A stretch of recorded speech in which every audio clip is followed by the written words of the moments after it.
What's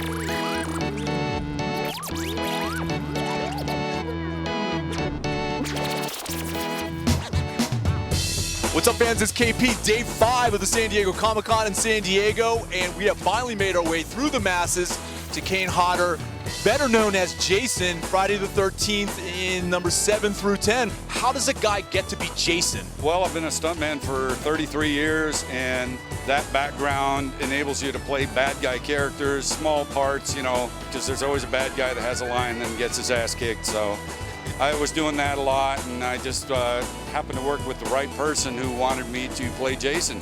The first 6 movies, nobody had done it a second time, so I was just one of 7 guys when I did part 7, and fortunately every director after that for 16 years wanted me to play the character, so I just got very lucky. Well, you must have been doing something right. I'm sure it's more than a good performance than just being in the right role.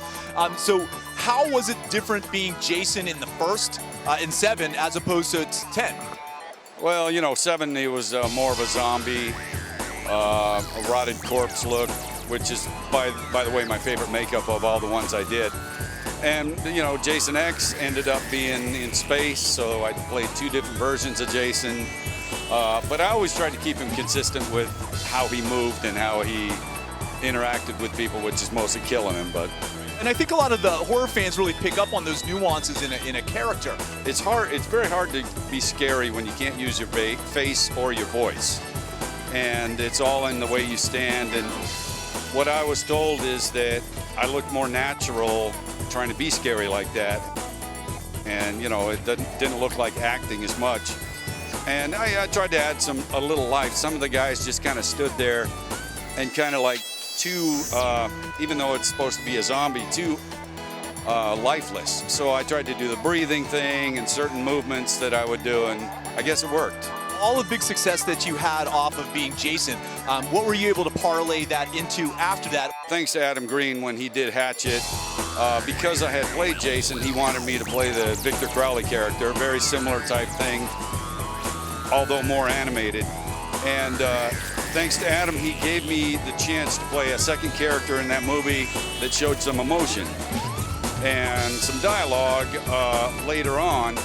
But because of showing some emotion in that movie, it opened up a whole new aspect of my career, and people started wanting me to do more what I would call, you know, straight acting parts. No makeup, well, there's still killing, but and it has really mushroomed from there. I've done a bunch of really cool character things and a lot of dialogue. So. And what's next for you on the horizon? What are the projects that you have in the works? Well, of course, we are here promoting Hatchet 2. Comes out October 1st, which I'm super excited. You guys have been getting a lot of buzz at the con about that. Oh, it's so good. I mean, you know, people expect you to say it's good because you're here promoting it, but it's really, really good. It's the best thing in the horror genre that I've ever done. But, you know, I do have some other very cool movies coming out. One called Sickle, one called Old Habits Die Hard, both of which I kill people in.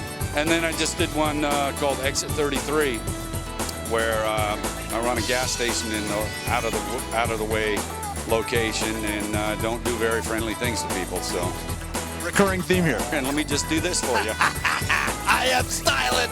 stylinonline.com. More to come. That's it. That's all right. Don't worry about other stuff. All right, we're rolling. I can tell by the pretty red light, right? That Batman was from Zombie Repellent. Go with Superman. Evil Dead. Buffy. Nightcrawler. Nightwing. To go with Spidey. Superman. Batgirl. Batman. Iron Man. Secret, I'm a Deadpool fan. Captain America. Batman. Thing. Spider-Man. Superman. Batman. Flash. Definitely Catwoman.